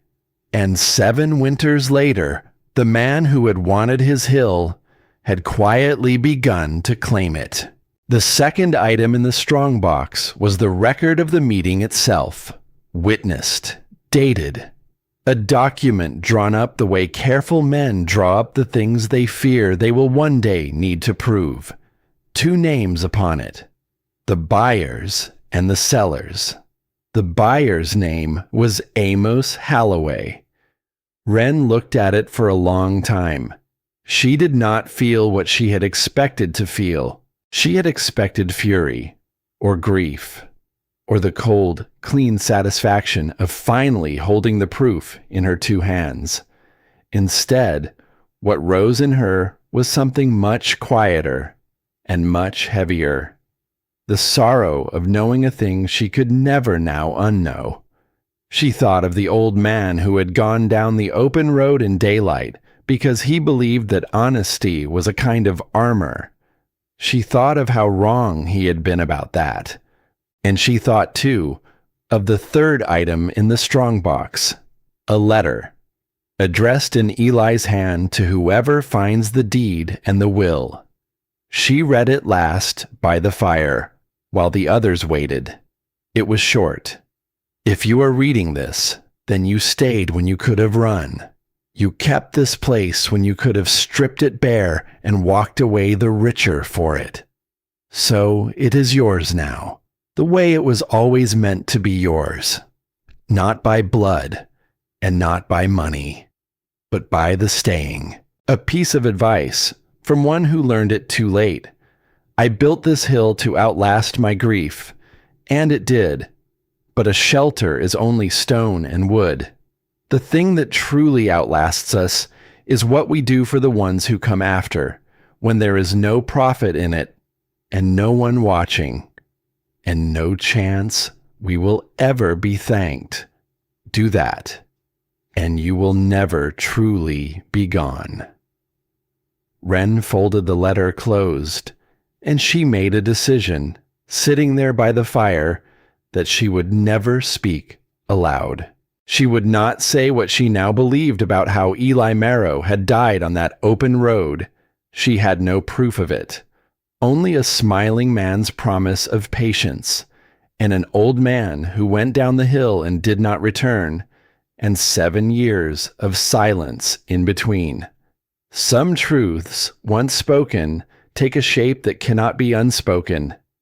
And a girl of 17, with a deed in one hand and a will in the other, did not need to accuse a man of the worst thing, when she could simply, quietly, take from him the one thing he had spent his whole life reaching for.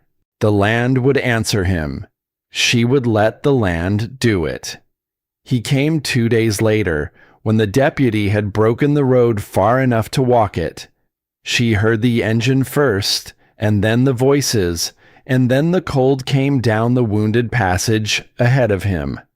Amos Halloway descended into the room, and behind him, 2 steps up, filling the broken stairway with his heavy frame, came Deputy Boyd Marsh, the same man who had passed a freezing girl on a winter road and told her only to watch herself.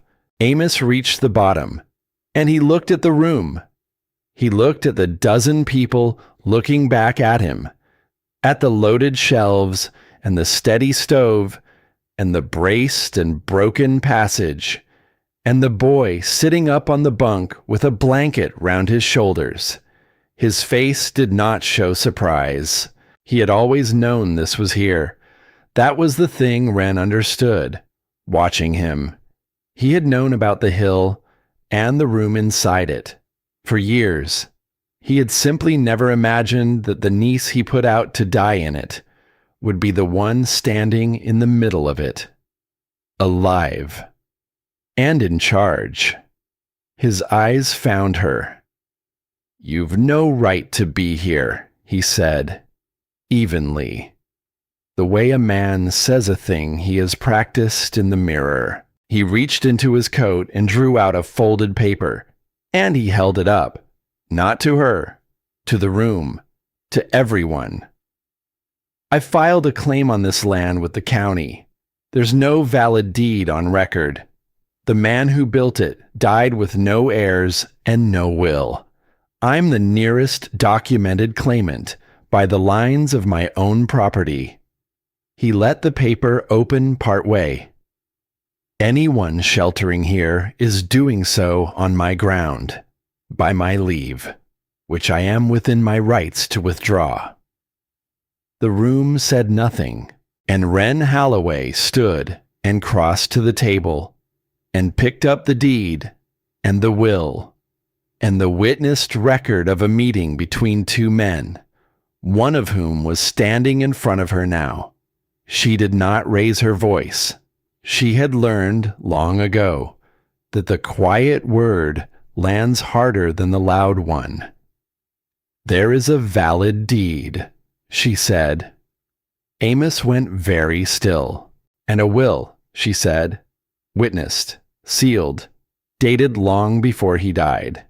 And a record of the day you came to this hill and offered to buy it, and were told no, twice.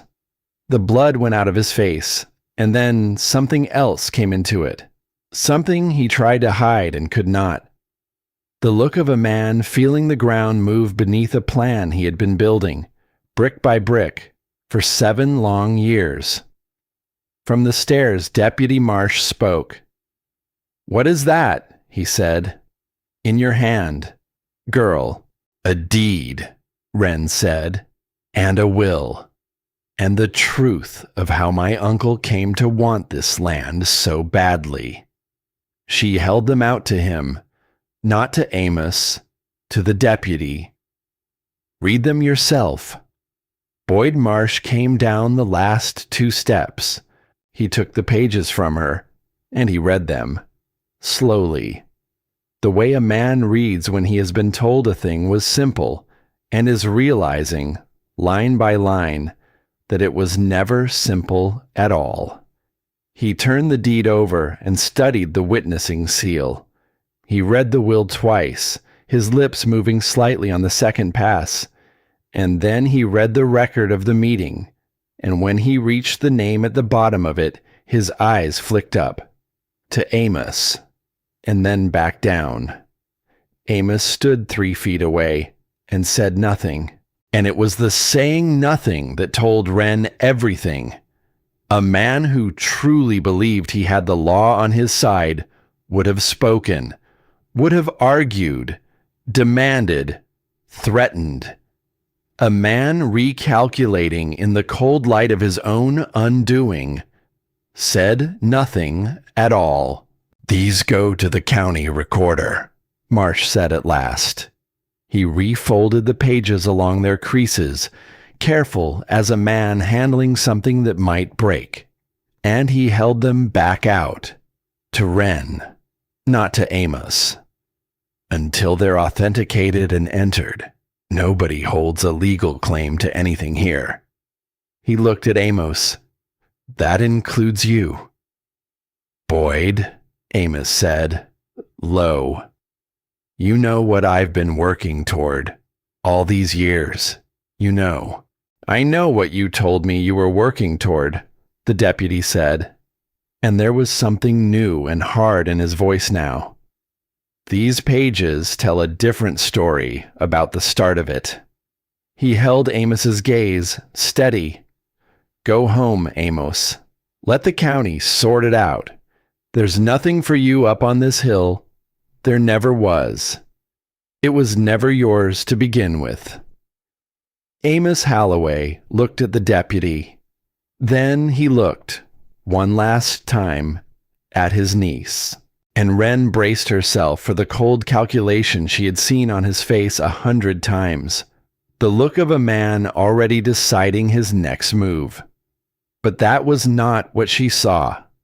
What she saw instead was a man looking at a girl he had set out to die in the snow, and finding her alive, warm, surrounded by people who had come to her in their worst hour, and stayed, and finding, in her survival, something that he could not put down, something that required him to look at himself in a way he had spent his whole careful, practical life arranging never to do. He did not speak. He turned and he put his collar up, and he climbed the broken stairs and went out into the white. And the cold that came down behind him dissolved into the warmth of the room within seconds, as though the hill itself were closing a door. For a moment, no one moved, and then the deputy, with his boot already on the second step, stopped. He did not turn around. "Miss Halloway," he said, to the wall, "I should have stopped my truck on the road that morning." The admission was not dressed up. It was not explained. He had done a thing, and he knew he had done it, and he was saying so in the plainest words a man has. "Next time," Wren said, "stop." And he went up the stairs, and the broken light swallowed him, and the room let out a long breath it had been holding for days. The thaw came slowly after that, the way thaws do. The road firmed underfoot, and one by one, the people the storm had driven down into the earth began to climb back up into the light and make their slow way home. But the room did not empty all at once, and it did not empty the way it had filled, with strangers. The people who climbed those broken stairs to leave were not the people who had come down them. The Coyle brothers shook her hand at the door, both of them, awkward and earnest. The big men who had wanted to argue, and had ended by digging an old man out of a collapse beside her. Old Purvis took her two hands in his bruised leg still stiff beneath him, and he did not say anything at all. He only held her hands a moment and looked at her, and nodded. And that was a whole speech from a man like Purvis. Eudora Crane was the last of them to go. She supervised the packing of her household with the brisk efficiency of a woman who had run such things for 30 years. And at the door, she stopped. She reached into her coat, and she drew out a ring. Gold, a plain heavy band, the kind worn by someone who valued lasting over showing. She held it out to Wren. "For the county," she said, "for lawyers, for whatever it costs to make this stick. It will cost something. It always does." Wren looked at the ring. It was worth more than she had ever held. "I don't need charity," she said. "It isn't charity." Eudora Crane's voice was dry and certain. "It's an investment. This place is going to matter to this valley, child. I have spent my whole life knowing which side of a thing to stand on. I intend to stand on the right side of this one." A pause. And then, quieter. "And I behaved badly when I came down those stairs. I won't perform sorrow about it. That isn't how I'm made. But I understand a ledger, and I am settling an account." Wren took the ring, and Eudora Crane went up the stairs without looking back, which was entirely in keeping with everything Wren had come to know about her. But she had not gone alone in her wrongness, and Wren knew it. Asa Tillman did not leave with the others. He lingered, and on the last morning, when the room had grown quiet and nearly empty, he came and stood beside her while she worked. "You heard us," he said, "that night, in the corner. It was not a question." "I did," Wren said.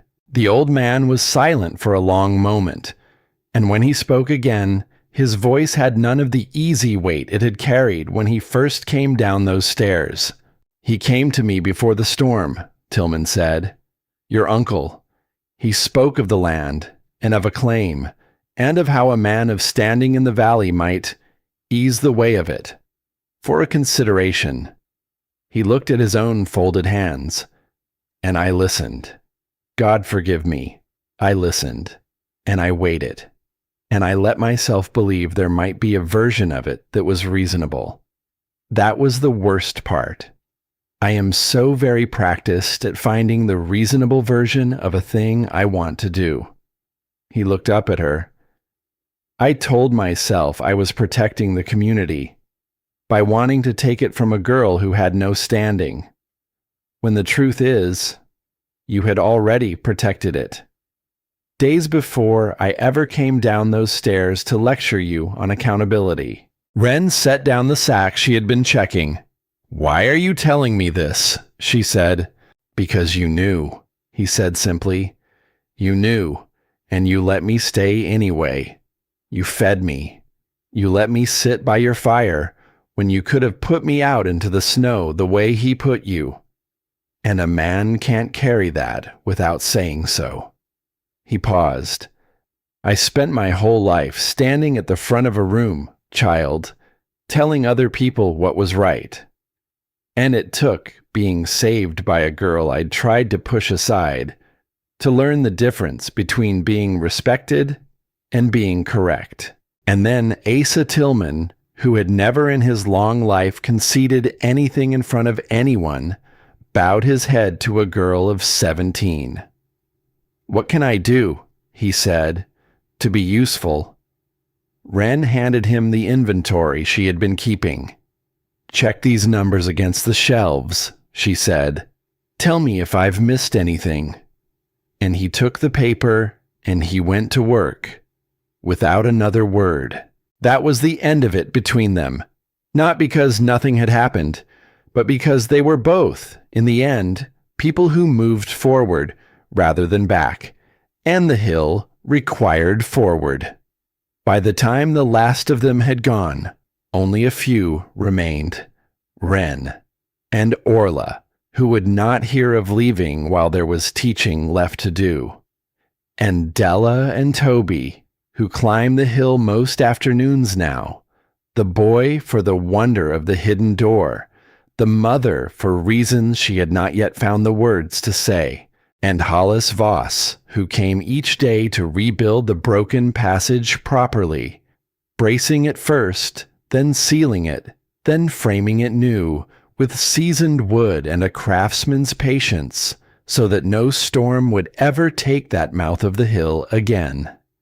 It was Della who finally said the thing she had been carrying. She found Wren up at the entrance one evening, splitting wood as the light went gold across the snow. My boy hasn't stopped talking about you, she said. Not for a single day.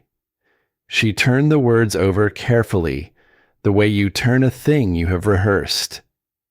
There's a room off our kitchen. It's small, but it's warm and it's dry.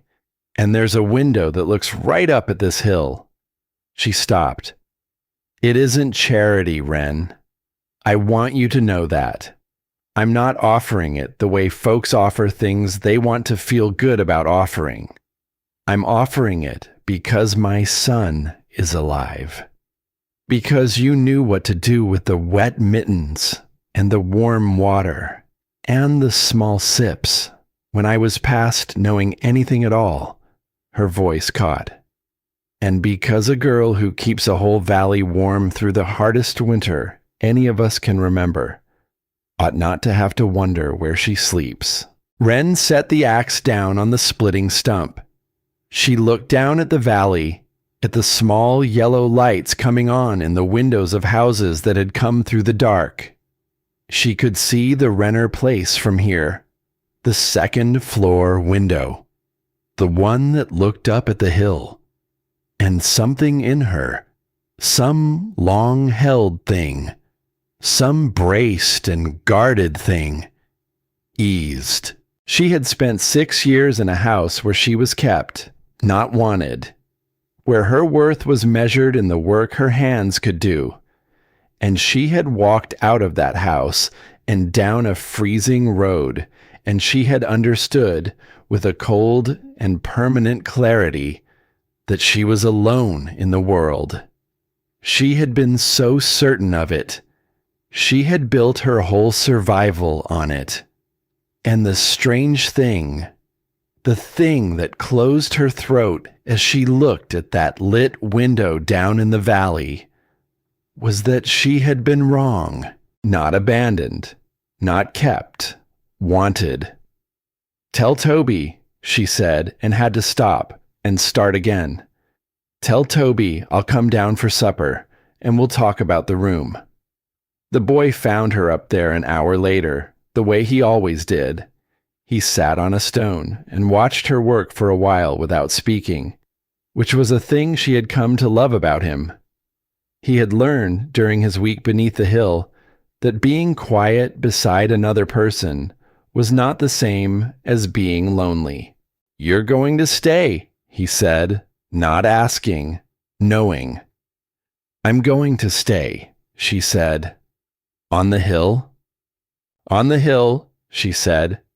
"And in your mother's room with the window. Both. The hill needs tending. People are going to want to build their own, come spring. I've been drawing the designs." She nodded at the entrance behind her, at the place where Hollis was framing the new passage. "Cellars dug into the earth, above the frost line, stocked and sealed before the leaves turn, so that nobody in this valley ever has to walk a freezing road again, wondering if there's a door." Toby thought about that with the great seriousness of a child who has been asked a real question. "Like him," he said. "The man who built this one." "Like him," Wren said, and she looked for a moment at the curve of stone above the entrance, where she had found, after the last of the guests had gone, a thing carved into the rock, older than Eli Marrow's beams, older than his mortar, cut by some hand that had come to this hill long before him, and understood the same thing he had understood, and wanted to leave a word behind for whoever came next. 7 words. The ground remembers what the sky forgets. She did not know who had cut them, or when, or in what sorrow, or what hope. She knew only that the sky had tried, this winter, to forget a girl of 17. To let her vanish into the white the way unwanted things are meant to vanish. And the ground had remembered her. The ground had held a warm room in its heart for 7 patient years, and opened it to her on the worst night of her life, and given her, in the end, not just a way to live, but a reason to. She would keep the hill, she would teach what she knew, she would draw her designs and dig her cellars, and stalk them against the dark, the way one grieving man had once done for a stranger he would never meet. And she would not do it alone. That was the part Eli Marrow had not lived to learn, and the part Wren would carry forward in his place, that a shelter is only stone and wood, that the thing which truly outlasts the cold is the warmth we keep for one another when there is no profit in it, and no one watching, and no chance at all that we will ever be thanked. She picked up the split wood and stacked it beneath the oilcloth and weighted the corners with stones. And then she took the boy's hand, and together they went down the hill, toward the valley, toward the small lit window waiting in the gathering dark.